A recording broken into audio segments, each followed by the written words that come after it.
Real quick before we get into today's video, just want to thank all the people over on Patreon for all their support, because without their help, the upgraded content that you see on the channel, that you really see in the video essays and a few of the lore discussions would not be possible without their help. But over on the Patreon, you get sneak peeks of videos months in advance. Patrons also get priority on the Q&As. Every 3 months we do an anime and manga haul, and I give away a lot of good goodies in that. And it's also just really cool to talk to you guys in the DMs. And if some of you guys have theories that you want me to talk about on the channel, obviously I will talk about your theories. Just send them to me over on the Patreon. But with that being said, let's get into the review. Yo, what's going on, everybody? It's your boy Naruto Explain here, and today I'm bringing you guys a review for Boruto Chapter 69. And I'm gonna say it right now, this was the most fun I had reading a Boruto chapter in a while. This was a fun chapter. Yes, there weren't a bunch of knockdown, drag 'em out fights. That wasn't what made this chapter so fun. It's the comedy aspect that this whole Boruto series has been missing in manga format for pretty much the entirety of the run. You've had a few moments here or there where there was some comedy sprinkled in. This was layered on thick, and I love this. This is one of the things I like about Kishimoto returning to write the story, because you have moments in this chapter where you have Ada and she's looking over at Delta's legs. You have the fan service where you see the panty shot, and then Ada has Delta's legs completely spread and she says, "Hey, Delta-chan, you're flashing me. I can see your panties." You have the moment where Ada is just blushing and gushing over the whole thought of being able to speak to Kawaki, and you got the cartoonish way that her face is drawn when she is drawn blushing in the upper left hand corner. This was so good. There were so many small moments of humor that I love, and that's one of the things that the Naruto manga did a lot. You had your battles, but you also had your comedy. So I love this chapter more than any of the chapters honestly we've gotten in the last couple of years in the Boruto manga. So now that that is done and out of the way, let's kind of back up a little bit, because we got quite a bit to talk about from the manga chapter itself. From that moment when Sasuke is telling Boruto, basically, "I acknowledge you as my student. You're coming with me to the battlefield. I'm gonna need your help fighting Code and fighting against this new enemy that's popped up." Naruto is confirmed to be on the way towards the battlefield. He leaves Kawaki. As he's talking to Kawaki, you have Shikamaru. Shikamaru is asking Ada to join Konoha. There's a lot to unpack here. So backing things up a little bit, I gotta say, I love how when the chapter opens up, Amato, the expressions just continue to be a little bit more over the top, and when you combine that with the detailed nature of Ikimoto in terms of the character designs, like with the individual hair strands and the sweat beads, very good in that regard. I like how one of the things that we get is that Ada continues with her speech manner when she's talking to Amato, because in the past, like I've discussed, the way that she speaks, there's a lot of double meanings in this, and in this one right here, she's very to the point, and she says that you haven't changed. You saw the same stupid reactions that you always do, which is in character with what I said about her character, which is the fact that when it comes to Amato, even when she's quote unquote complimenting him, she's really throwing him under the bus, and you see that very directly here with that panel. And what I like is that Shikamaru immediately notices that Amato is completely terrified right now, and that's when you have Delta. She tries to attack Ada right after that, and when she goes to attack her, Ada easily blocks her attack, and then that's when Ada has that line when she says, "Hey, Delta-chan, you're showing me your panties." You have that moment where as they make eye contact, you can already tell that Delta's been placed under Ada's control, and you have the fan service moment where both of Delta's legs are spread and Ada's got her hand on both of the legs. Read into that into what you will, but after that happens, Delta is openly saying, "I don't know what's going on with my body right now," and Ada continues to just lay the charm on, and she says, "Thanks, Delta dear, that's good of you." And Shikamaru is putting the pieces together, and he's contacting Eno, and he's doing one of the things I said a year ago when Ada got introduced. I said that I really think one of the workarounds to Ada's Senrigan powers is going to be telepathically speaking via the Yamanaka clan's jutsu. And that gets confirmed as being something that Ada herself is not able to follow. Now, it could be one of those situations where Ada did look over at Shikamaru and she might be privy to his thoughts, but I don't think that that's the case. And so as this is taking place, you have Sasuke, and actually you get some very good paneling when it comes to the Sasuke and Boruto situation. Ikimoto slowed down his panels on this part. This is a good job with panel management. Basically, you have Boruto talking to Sasuke. Sasuke tells him, Boruto, I want you to forgive me. It's because you went on a rampage and I was not there as your teacher to put you down. I should have been the one who carried that burden. I should have been the one that killed you. It should not have been Kawaki who was forced to do this. You already have people who do not like the fact that Kawaki's here. They don't trust him. If anyone was going to take on that burden, it really should have been me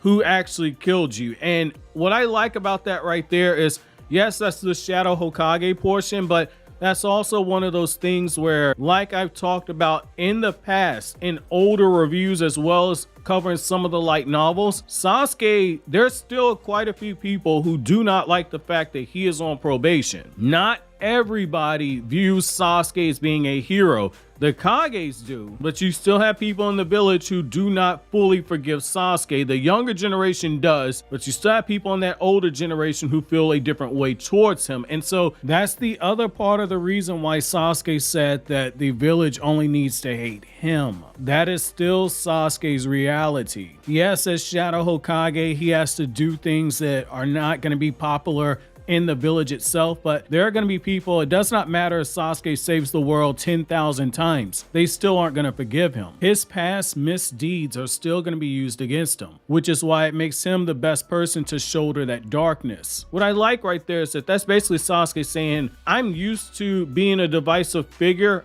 Hell, I'm not even in the village that much. It doesn't matter to me. However, Kawaki should not have been the one who was forced to do that. And you also have this moment where Sasuke says, right now, only a few people know, but if more people know that Kawaki killed you, the Hokage's son, that's not gonna end up well for him. And Boruto tries to defend him. Boruto says, I asked him, I begged him to kill me. No one should hold that against him because I'm alive. Kawaki was able to do this because he's a brother. He knows my heart. And as this is happening, you get two really good panels of Sasuke where Sasuke looks like he's in deep reflection as he hears Boruto call Kawaki a brother. Sasuke's obviously thinking about Naruto. Boruto says that your headband, it helped me firm up my resolve. You get this really good panel where there's no words shown, but you get Sasuke and he's looking at Boruto out the corner of his eye. And then in the next panel underneath that, Sasuke's no longer looking at Boruto out the corner of the eye, but instead he's looking forward and he tells Boruto, you can keep my headband. If it helped you become the ninja that you are right now, that's fine with me. Keep my headband. And Boruto's freaking out and he's like, oh my God, I can't believe that I get to keep your headband for good. I'm gonna treasure this for the rest of my life. And you get this ominous line where after Sasuke is watching Boruto grin as he's putting on that headband, Sasuke puts emphasis on the word I, and he says that I might be the next one who has to show us resolve. And that's interesting right there, because what you're getting right here is another red flag. The same red flag I'm getting for Sasuke is reminding me of what happened with Jiraiya. The first red flags for Jiraiya came when Jiraiya took Naruto to find Tsunade. Even that far back in the Search of Tsunade arc, there were red flags being planted for Jiraiya's death. And I kind of feel like, I know people don't want to hear this, I kind of feel like that's a major red flag for Sasuke, because part of his resolve as Shadow Hokage is he's willing to give his life in order to protect the village, and he's already been stripped down so much. I've always said, if you kill Sasuke, it has to be done in a way where there's a clear welt-smirch situation, and it has to be in a way that's true to the character, or else fans aren't going to accept it. And you have that line in the chapter as well, where when Sarada and Mitsuki are talking, both of them are saying that they need to get stronger in order to protect the village, and you can tell they're preparing these characters for that post-time skip power-up. I don't think Sasuke is going to die in this upcoming battle. I don't think that's going to happen. But I do think that whenever Sarada inevitably awakens our Mangekyo, it's going to be because Sasuke died. We can look back on this chapter review a few years from now, or however long that's going to take. But I will say that line from Sasuke definitely stood out. Now, transitioning over a little bit, the controversial scene with Sarada and Mitsuki is here. We saw this based off of the redraws yesterday that I covered in the spoiler video, that Sarada gets directly asked about her feelings about Boruto, and I thought in context, a lot of this makes sense. If you're a Boruto Sarada fan, you're probably right now very, very pleased with this chapter, because essentially, when Mitsuki is talking to Sarada, Mitsuki says, hey, Sasuke's probably feeling guilty because if things had gone a different way, Boruto would have been dead. And as a reminder, Sarada and Mitsuki are under the impression that Boruto did not, quote unquote, die for a short period of time. They don't know the truth about what happened when Kawaki and Code and Boruto and etc. mixed things up. They don't know everything. And it's one of those things where Mitsuki, he knows something's wrong, and he says, the idea that Boruto could have died without me being there to be able to help him, it gives me chills. And you see the red line in the sand being drawn, future conflict. We've already seen Kawaki mixed up with Team 7 disagreements before. There's more lines for conflict right here, because Mitsuki says that if somebody were to try and kill Boruto in front of him, he doesn't know what he would do to that person. And Mitsuki's well aware of the fact that that sounds very disturbing right there, but it's one of those things where it's letting you know if Mitsuki would have been there, it does not matter if Boruto was asking Kawaki to kill him. Mitsuki, his reaction would have been to actually strike down Kawaki. And that's when you get the line where after Sarada starts talking about her anxiety and frustration and not being able to help Boruto and everything that's happened to him ever since he's got the karma seal, she says that Boruto couldn't stop any of this stuff from happening to him, but she feels undependable. She feels useless. And she says she wants to be there to be able to help Boruto on a deeper level. And she acknowledges that she's mad at herself at that point. And then that's when Mitsuki says, you like Boruto, don't you? And Sarada basically deflects here. And that's where the BoruSara fans are going to be very, very, very happy, because Sarada says, it does not matter if I do or I don't like Boruto. It has nothing to do with this. And she further deflects this by saying she's trying to have a serious conversation with Mitsuki. And Mitsuki continues to kind of push and say, it's hard to figure out your true feelings, isn't it? And there's a little joke being made here about Boruto basically having a harem a lot like Ada, because Sarada says your eyes light up when it comes to Boruto, and Mitsuki, again, it's that ominous panel right there.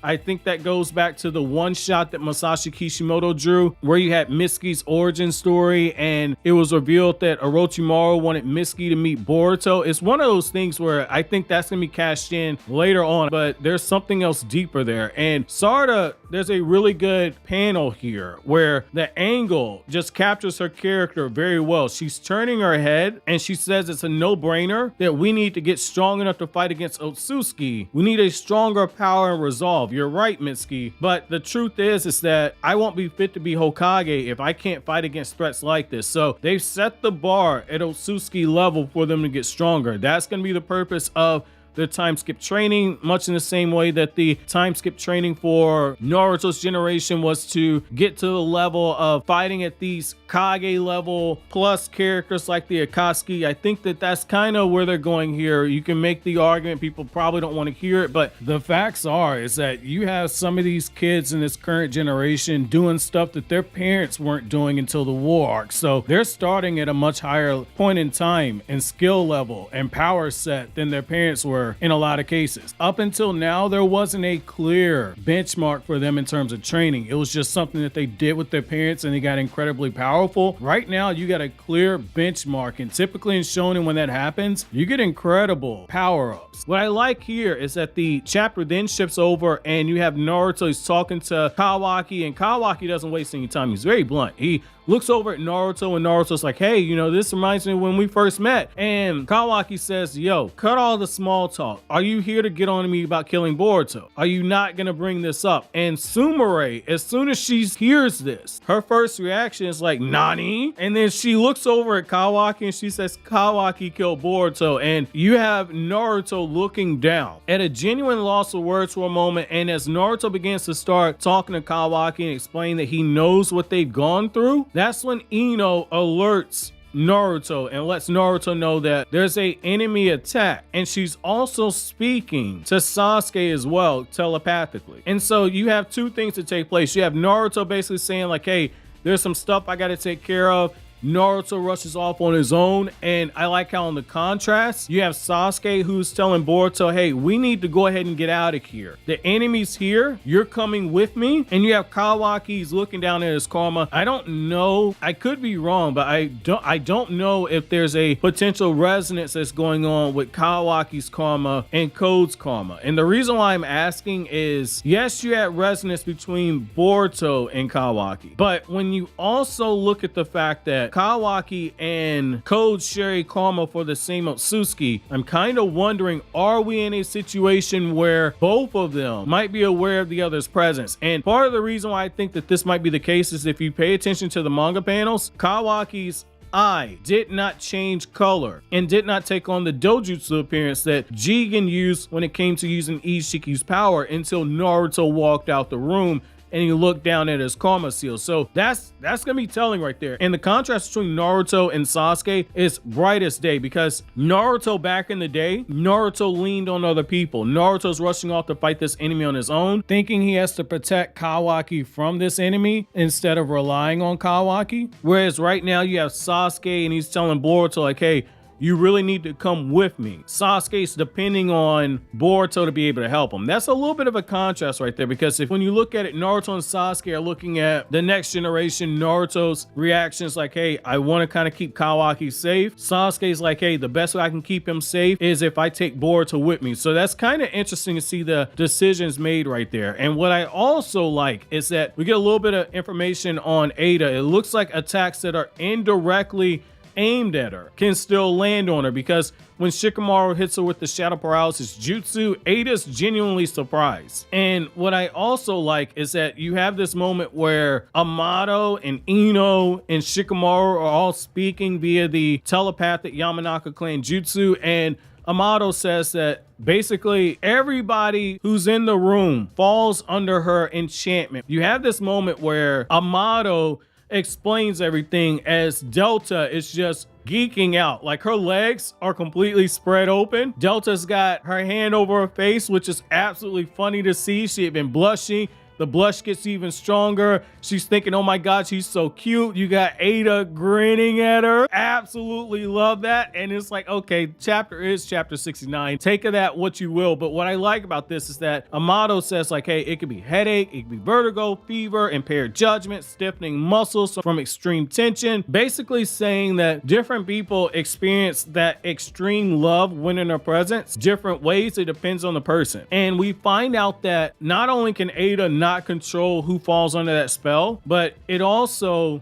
stays in effect until she dies. And Shikamaru tries to attack her, and Amato tells him, if you try that, it's going to be futile. And if you continue to try and think of ways in order to attack and kill her, you're going to end up destroying your own mind. And what I like right here is that it just further shows you how dangerous Ada's ability is. If somebody can be that in love with her that the thought of attacking her can make their own mind potentially shut down, that is very overpowered right there. And the fact that only blood relatives are immune to it and Otsutsuki are immune to it, that is telling. So again, Boruto and Kawaki are the only one who will be immune to her jutsu. That is telling. And what I like here is that there's a line in here with more dirty kanji, according to a couple people I spoke to, where when Ada says don't push yourself so hard, Shikamaru, the Viz translations, don't push yourself so hard, Shikamaru dear. The translation I was given is that Ada's basically saying, Shikamaru-kun, don't use up all your stamina. If you can't see the dirty joke behind that, you might be too young to be watching this. But that's also consistent with what we've seen in the past, where Damon made a similar joke to Code about his stamina and how Code looked right over at Ada and was like, oh no, I don't have bad stamina. Like, it's one of those things where it's right there in your face. And what I also like is that after Shikamaru has to release his shadow paralysis jutsu, he comes to the conclusion that even Naruto and Sasuke will be unable to fight against Ada, and he basically says that if Ada is in the presence of Naruto and Sasuke, their fighting spirit's going to be erased and Code will be able to kill them. And as Code begins to start torturing Amato and targeting the nerves inside of his body, Shikamaru is already thinking of a counter strategy, because Shikamaru recalls what Amato said, where Amato says, "I'm not a ninja like you and Naruto. If I get tortured, I'm gonna break very easily." And that's when we get the moment where Shikamaru immediately looks and says, wait a second, Ada's helping Code. Code's an idiot. Maybe I can flip Ada. And that's essentially what he does, because he asks Ada, why is it that you're helping Code? And Ada basically says, Code's motives are personal to him. I don't care about any of that at all. And that's all Shikamaru needed to hear, because he's drawn with that squinting expression and you can tell he's trying to look for a way to flip her. And that's when she says, I'm in love with Kawaki. And you got like the schoolgirl crush moment, which again, that is super hilarious. She's drawn super cute right there. But you have Code looking over his shoulder at this, and it's one of those times where Code, you can tell he's annoyed. Amato is genuinely shocked, and after Shikamaru hears this, he's talking to Eno. He's like, hey, I need you to change the combination lock release code on this room. I'll handle this from here. I don't want backup. And then that's when he turns around and he looks over at Ada and he says, I have a proposition for you. And he says,